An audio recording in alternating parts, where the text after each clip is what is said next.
Day 2 namin dito sa Baguio and now papunta kaming Atok, Benguet. So dinaanan namin ulit yung Camp Chanhae and then sobrang lamig guys kahit umagang umaga pa lang, buti na lang may malong kami. And look at the view on the way to Atok, as in super ganda. Pero guys sobrang winding din ng road.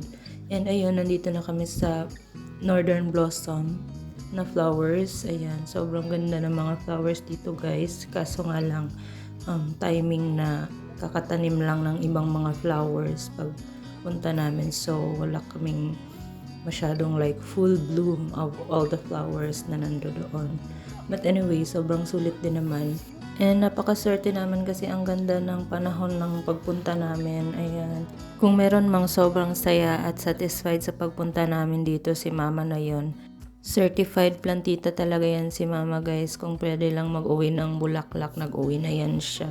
Kahit ako at yung mga kapatid ko, mahihilig din kami sa mga bulaklak at sa mga gantong views.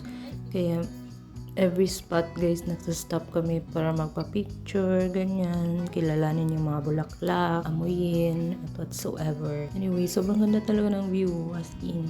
Naalala ko sa point na to is inas ko si ate, yung tour guide namin, kung kami ba yung pinakamatagal na na-guide niya dito sa farm. Sabi niya, oo daw. Sorry naman po ate, ito na po, pauwi na. Natapos na namin yung tour and nakaakyat na kami and inom ng kape at kain ng tinapay na lang, which is kasama na din to sa binayaran sa taas. Yun lang, salamat.